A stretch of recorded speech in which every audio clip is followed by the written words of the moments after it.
Hoy quiero hablarte de los trucos del TOC, del trastorno obsesivo compulsivo. Y me refiero a las creencias que tienes acerca de tus propios pensamientos que alimentan el malentendido. Esta es una de las claves que te despiertan ante una nueva realidad. Puede que te identifiques con uno o con todos de estos que vamos a hablar de los trucos, y eso está bien. Las personas que en ocasiones se obsesionan y compulsionan, y lo digo así, lo describo así en vez de decir que tienen TOC, ¿vale? O las personas con TOC, porque en realidad no es algo que tengan o no tengan esas personas, que tengas o no tengas. Obsesionarse y hacer compulsiones es un proceso. El TOC no es algo estático que esté ahí dentro de ti continuamente. Bueno, pues estas personas han aprendido ciertas ideas irracionales o equivocadas acerca de sus propios pensamientos automáticos generalmente negativos. Como yo digo, su metapensar, es decir, cómo piensan acerca de sus pensamientos, es lo que les mantiene en una trampa que les aleja de la realidad y del presente. Porque estar en el presente, como dice un cliente mío que tiene muchas ocurrencias, el presente es la casilla de seguridad. Entonces, las personas que se obsesionan no pueden descartar cierto tipo de pensamientos relacionados con ciertos miedos, así como hacen otras personas que no les dan importancia. Y esto les sucede por el significado que les dan al hecho de estar pensando esto. Estos son como las rutas de su mapa del pensar. Primero, creen que si surge un pensamiento negativo en su conciencia, ha de significar algo. Piensan cosas como, si pienso mucho en ello, significa que es algo muy importante. O, necesito saber qué significa este pensamiento. O, no puedo dejarlo ahí sin más. Tengo que hacer algo para dejar de pensar en ello. Para dejar de pensar así. Es decir, le dan mucho poder a los pensamientos. Sobre todo a cierto tipo de pensamientos que están relacionados con temas que les preocupan, ¿no? Con sus propios miedos. Creen que cada pensamiento, ya sea una imagen, una escena, una idea, surge porque tiene un significado. Que si aparece en su mente es por algo que está pasando o que puede pasar. Por eso, cuando el contenido de lo que están pensando es negativo, el significado que encuentran también es negativo. Si piensan cosas como ¿y si me están robando el coche? ¿O se estará quemando mi casa? ¿Se estará inundando mi cocina? ¿O me estaré contagiando de una enfermedad? O lo que sea que piensen, pues creen que ese pensamiento les está ayudando de alguna manera, como si les estuviera avisando, como si fuera una intuición a la que hay que escuchar. Eso, lógicamente, les preocupa, porque para ellos es una señal de que algo está yendo o irá mal. Entonces, todo esto activa el sistema de alerta e impulsa a la acción, por ejemplo, a través de evitar lo que temen, a través de las compulsiones, etc. Estas personas interpretan sus pensamientos en forma, como te decía, de frases, de imágenes o todo junto, como una información relacionada directa o indirectamente con la realidad presente o futura, o con ellos mismos. Según eso, toca permanecer alerta o prevenir estar pensando eso con algún ritual, por ejemplo, para que pierda ese supuesto poder. Pensar X les obliga a hacer algo por evitar que pase. Y piensan, ¿cómo no voy a hacerlo? ¿Cómo voy a dejar que esté pensando eso y hacer que pase? También pueden tener en alguna ocasión sensaciones de este tipo. A ver si estoy pensando tanto esto porque es una señal. Y esto lo pueden pensar de forma más o menos consciente e inconsciente. Y ahí, cuando está inconsciente, es cuando se convierte como en una sensación, como una intuición de que va a pasar algo malo. Tienen pensamientos que a otras personas no les preocupan o simplemente los ven como algo pasajero o que no tiene por qué significar que el hecho de estar pensándolo vaya a pasar. En otras áreas de su vida tienen otro mapa, no piensan lo mismo, pero este tipo de pensamientos les afectan más cuando ponen en juego sus valores, sus creencias. Por ejemplo, si para una persona el trabajo es muy importante, cuando está estresado, lo más normal es que tenga más pensamientos intrusivos relacionados con el trabajo, relacionados con cometer errores, con equivocarse. En cambio, una persona que sea sensible y que sea muy importante ser buena persona y que los demás le quieran, le acepten, pues quizás tenga más pensamientos preocupantes acerca de hacer daño a los demás. Si una persona, por ejemplo, sufrió mucho con la muerte de un ser querido, de un familiar, es probable que le asuste más los pensamientos de enfermedad, de contagio y de muerte. Segundo truco, pensar que pensar algo malo produce o conduce inevitablemente que pase algo malo. Cree que pensar algo, generalmente algo negativo, uno no suele pensar que si piensa en la lotería le va a tocar la lotería, que algunos sí también. Bueno, pero que pensar eso va a aumentar la probabilidad de que en realidad ocurra. Dicen, si pienso en un accidente es más probable que ocurra ese accidente. Si pienso en que me puedo contagiar al tocar algo, es más probable que me contagie. Por eso rechazan esos pensamientos.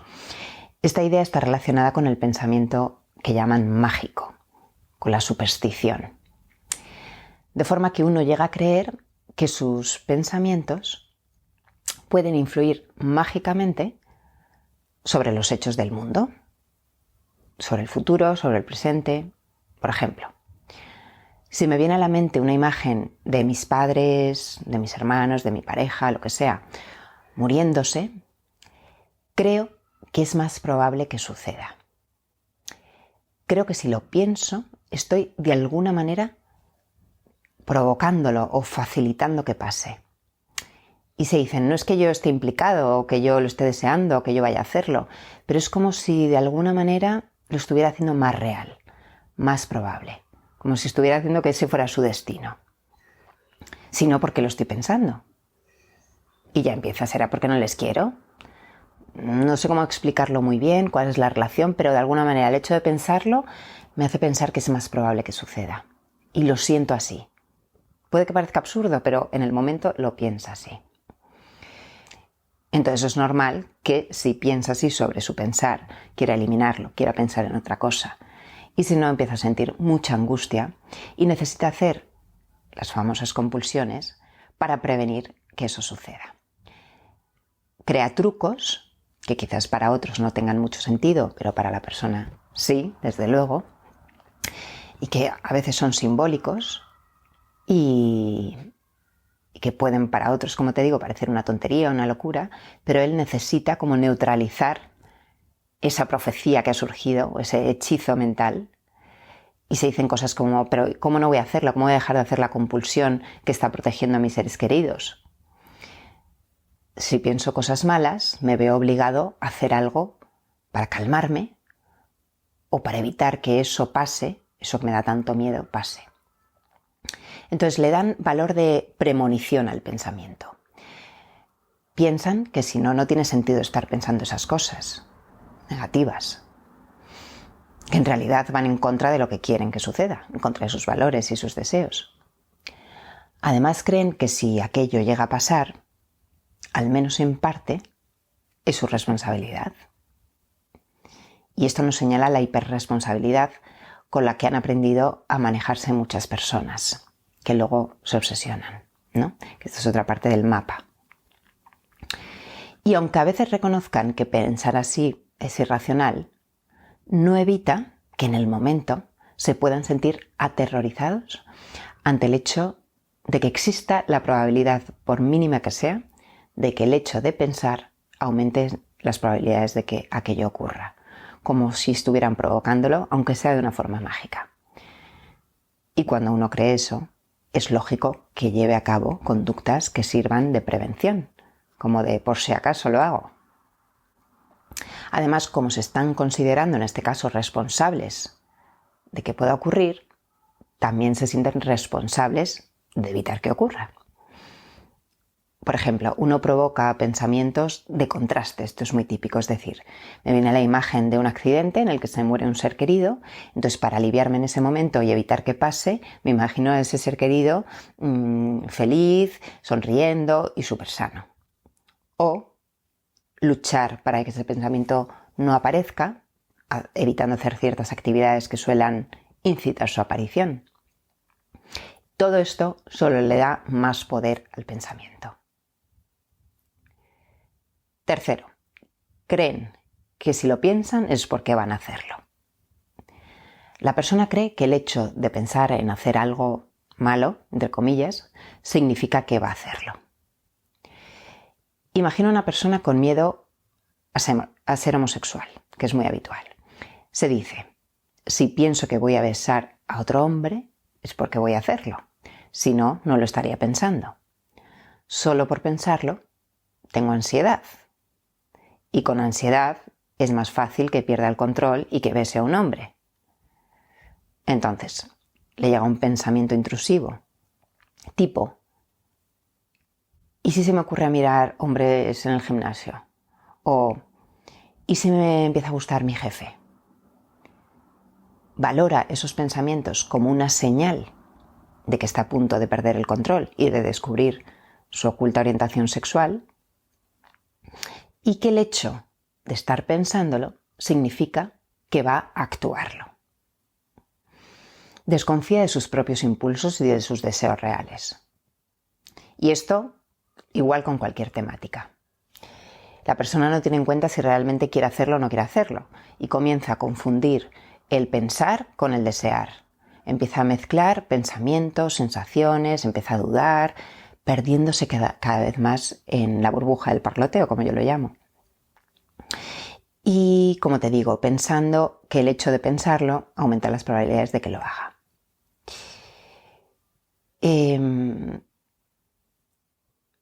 Si pensara, por ejemplo, voy a ser el mejor en mi trabajo o voy a sacar la mejor marca en esta competición, probablemente no entraría en estos bucles, porque solo pasa con los temas que teme. El mecanismo de la ansiedad es selectivo en este caso y toca o se activa en temas que tememos. Por ejemplo, si no controlo mis pensamientos, algunos se dicen, ya no voy a controlar nada. Y este tipo de creencias están reforzadas por la necesidad de tenerlo todo controlado, por el intenso miedo al descontrol. 4. Creen que si dudan es porque lo que temen es real.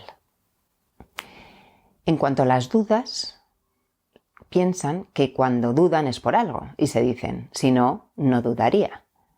Si es tan absurdo, ¿por qué dudo entonces? Por ejemplo, una persona que se obsesiona con que si ama o no a su pareja, lo que se llama TOC de amores, que duda sobre su relación de pareja, sobre el amor que siente, si es real, si no, si se está forzando, si está con la persona adecuada o si no, pues esa persona puede creer que el hecho de dudar significa que no quiere a su pareja. Piensa que si no hubiera duda, no dudaría. Por ejemplo, se dice cosas como, si dudo es porque no le quiero. Entonces necesita comprobar continuamente si le quiere o no le quiere. Examina lo que siente, le pregunta a otros cómo se sienten hacia sus parejas, empieza a darle vueltas si fue una decisión acertada o no. Y la duda se convierte en algo intolerable. Y lo mismo para otro tipo de obsesiones.